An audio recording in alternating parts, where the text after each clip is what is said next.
Триває інформаційний ранок на телеканалі АТR. Це програма «Саба». Мене звати Єлизавета Цереградська. Як і обіцяли, ми продовжуємо нашу тему стосовно міжнародних подій. Зокрема, зараз говоритимемо про нашого західного сусіда, про Польщу. І, зокрема, про події, що там відбуваються. Я спершу представлю гостя і експерта-міжнародника, з яким ми будемо це все обговорювати. Це Юрій Панченко. Доброго ранку, пане Доброго Юрію. ранку.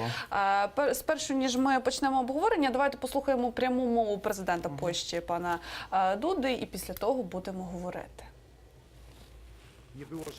Це дуже важкий закон, що болить обом сторонами, тому спричинив чимало дискусій, часом дуже емоційних дискусій. І це дуже важливо, адже це дозволяє не забути про злочини нацистів у роки Другої світової війни, і щоб таке більше ніколи не повторилося. В Польщі не може бути місця для ксенофобії, ненависті на національному та етнічному ґрунті і расової дискримінації, і в першу чергу для антисемітизму, що й призвело до Голокосту. Отже, вчора Анджей Дуда підписав закон про Інститут національної пам'яті. Відповідно, це викликало бурхливу реакцію в Україні, зокрема в народних депутатів. І навіть деякі вже відреагували. Є пряма мова, безумовно, є навіть заява, яку ухвалили також у Верховній Раді. Але давайте спершу послухаємо пряму мову народних депутатів Мосійчука та Березюка з цього приводу. Можу сказати лише одне. Україна має, парламент має утворити робочу групу і почати працювати над проектами постанов і законодавчих актів, які визначать геноцид української нації, здійсненої поляками в ході операції «Вісла». Подивимося, що там вони роблять, будемо творити історію разом. Знаєте, не можна також провокуватися на реакцію «дурак сам дурак». Це 21 століття, але не можна також дозволяти іншим націям зневажати в спосіб, який є сьогодні очевидним.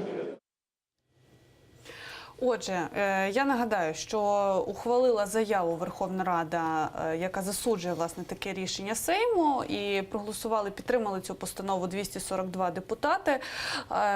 От ваша позиція, ваше ставлення взагалі до цих подій, пане Юрію, тому що дуже багато запитань виникає насправді, але давайте спершу почнемо з такої загальної оцінки. Ну, перш за все, хотілося, коли б я чув заяву Дуди, наголосити, що в промові Україна зовсім не фігурувала. Всі ці вагання, про які він говорив, це стосувалося єврейської частини цього законопроекту, тобто бурхлива реакція Ізраїлю на іншу позицію, про покарання за заперечення того, що Польща не мала ніяких стосунків до військових злочинів Другої світової війни. І, звичайно, що це викликало бурхливу реакцію Ізраїля. І саме це говорилося в Польщі. На жаль, українська реакція і українська частина фактично не обговорювалися у Польщі. Що стосується самого законопроекту, тут, на відміну від іншого скандального закону, про так звану ухвалу про так звану Волинську резню, тут він більш дискусійний і з самого початку він був направлений в першу чергу на внутрішнього споживача. Справа в тому, що за кілька тижнів було великий скандал. Польський телеканал знайшов картинку про святкування дня народження Гітлера польськими неонацистами.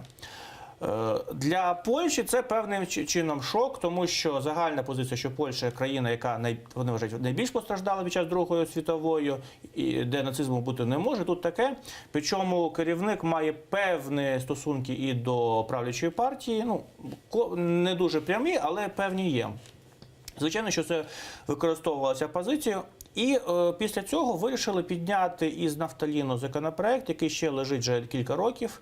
Це законопроект не пісівський, не правлячої партії, а іншої правопопулістської КУКІС-15, де вони вирішили, перша така позиція, ввести уголовну відповідальність за будь-які факти, що вказують, що стверджують провину Польщі за злочини Другої світової війни. Але під цей шумок були введені і так звані позиції щодо покарання за заперечення фактів злочинів українських націоналістів. Звичайно, що це, на мій погляд, досить нерозумний крок, який псує відносини України та Польщі. Тепер ми будемо жити в іншій реальності відносин. І Польща втратила якесь там моральне право називати себе адвокатом України.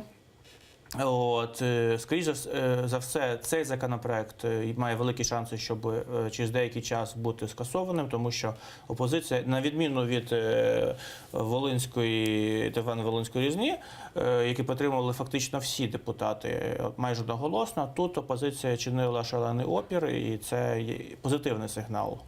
Але, на жаль, наразі ситуація була така, що для правлячої партії та правопопулістів для рейтингу, для зняття інформаційного шуму щодо цього скандалу було потрібно саме такий закон. Це не питання відносин України і Польщі, насправді, а питання внутрішньої політики, для якої використали відносини з Україною. От саме про це я хочу поговорити, тому що, знаєте, з того часу, як взагалі почався цей скандал, починався він взагалі з історичних пам'яток, і здавалося, що це просто такий інцидент, який насправді там не матиме особливих наслідків, принаймні так переконували експерти. Але тим не менш, досі ми говоримо на цю тему, досі має ще навіть розвиток ця ситуація. Як ви вважаєте, вона є якось певним чином штучно створена, тому що от зазначається навіть, всі говорять там зараз про декларацію пам'яті і солідарності від 20 жовтня 2016 року між Польщею та Україною, що нібито Польща її порушила, прийнявши такий закон, і відповідно реакція України також має бути. Мосійчук, наприклад, так вважає, що має бути відповідь. Як ви вважаєте, це початок якогось серйозного конфлікту? Чи це дійсно... Початок, можу шукати... Я б шукав у минулих парламентських виборах. Правляча партія виграла вибори і сформувала особисту владу завдяки голосам такого консервативної Польщі, це маленьких польських містечок, де багато ксенофобів, де досі ця історична пам'ять, вона болить. Це перше. В самому ПіС неоднорідно, там є багато людей, дуже дружніх до України. І які, вважають, що все ж таки заради відносин України, це історичні питання варто все ж таки не педалювати. Але одночасно виграла правопопулістська партія Кукіс, і тепер за цей правий електорат йде боротьба двох партій. І виходить, що оцей ультраправий електорат, він насправді не дуже великий. Але він отримав золоту акцію, і за його прихильність зараз борються дві партії. І, звичайно, що для ПіС втрата цього електорату – це втрата парламентської більшості в перспективі. І, звичайно, що вони її не віддадуть. І це потрібно. І тому, на жаль, партія, яка має багато все ж таки крил і яка досить широке бачення відносин з Україною, вимушена грати, в першу чергу, в дуду цих правого електорату, який досить ворожий відносно до України. На щастя, статистично він не є більшістю, це все ж таки меншість. Але, на жаль, вона наразі отримала таку золоту акцію. І тому ці конфлікти, вони почалися фактично з самого початку каденції нової влади. І вони поступово йшли, і цей закон, він дозволяє побачити, що те, що 2 роки тому вважалося неприйнятним, тому що ПіС 2 роки тому відмовився розглядати цей закон, вважаючи його екстремістським і таким, що є загрозою для відносин з Україною. Але тепер пройшло 2 роки, і тепер позиції змінилися. Що ще мене вразило в цьому законопроекті, наприклад, такий показовий момент.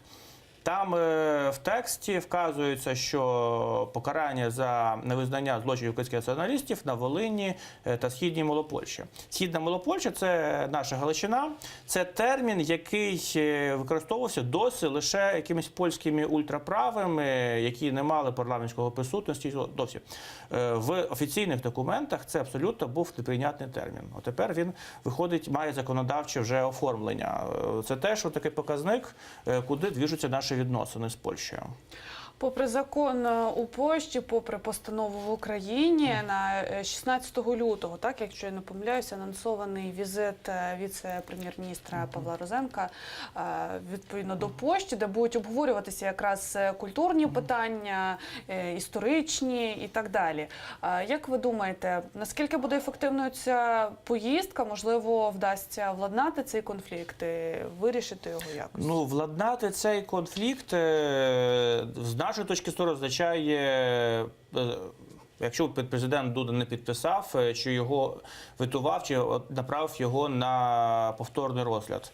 Цього немає. Зараз це залежить від Конституційного суду Польщі, однак сподіватися на нього не варто.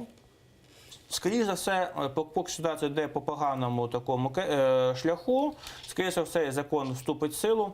І тому сподіватися на якихось досягнення, тобто досягненням є те, що поки що ми зберігаємо діалог з Польщею, по певним, в тому числі історичної пам'яті, за певними якимось позиціями в нас є спільне якесь бачення, але, на жаль, тих позицій, які нас розділяють, стає все більше і більше. Пане Юрію, більш-менш зрозуміло, що відбувається в Польщі, принаймні в наших стосунках з Польщею. Зараз хочеться поговорити про тему, яка все більше і більше набирає обертів. Це те, що відбувається, власне, на Мальдівах. У нас, на жаль, дуже мало часу для цього, але давайте, принаймні, коротко намагатимемося пояснити, власне, в чому проблема, що там не так.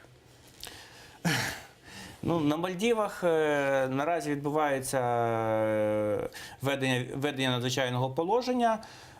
Там ситуація така, що Верховний суд вимагає звільнення кількох опозиціонерів, які були в правлячій партії, перейшли в опозицію.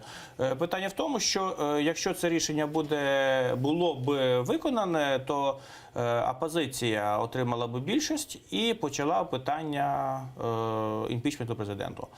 Після цього президент вів надзвичайну ситуацію, були заарештовані ці судді. І останнє, що було, ввечері було відомо, що це рішення було скасовано. Тобто опозиціонерів не випустять з в'язниці.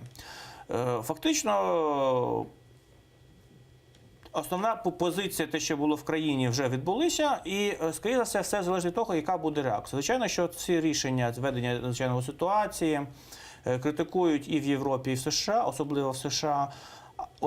Вони вважають, що рішення Верховного суду має бути виконане, але, звичайно, що наскільки вони будуть твердими в вимаганні цього, за великим рахунком і залежить доля Мальдів, в принципі, як якоїсь, пускай не досконалої, але хоч частково демократії. В принципі, які ваші прогнози стосовно розвитку ситуації цієї в подальшому? Тобто, які це матиме наслідки, як скоро вирішиться це питання? Чи, знову ж таки, Мальдіви входять, можливо, на якийсь новий етап розвитку, довготривалий? Скоріш за все, конфлікт буде довгостроковим, тому що президент показав, що не піде на ніякі компроміси, бо це питання його політичного виживання. Наскільки будуть послідовними і жорсткою реакцією США, насправді і залежить. Тобто опозиція Мальдів, яка там знаходиться поза межами країни, закликає решту країн ввести певні санкції проти чинного президента та уряду. Наскільки це буде мати якесь дійсне рішення, чи США має показати приклад, перш за все. Якщо США займе жорстку позицію, то можна сподіватися на за декілька років якийсь розвиток подій. Якщо ні, то ситуація, скоріше все, законсервується. Я вам дякую за ваші відповіді на наші запитання. Юрій Панченко, експерт-міжнародник, пояснював нам, допомагав розібратися в міжнародних подіях зараз в Україні та світі, зокрема. Я вимушена з вами прощатися до завтра. Ефір телеканалу АТR триває. Безкоримсь, Сергій Чунчалишамос і команда АТR робить усе, аби останні новини ви дізнавалися першими, тож будьте з нами.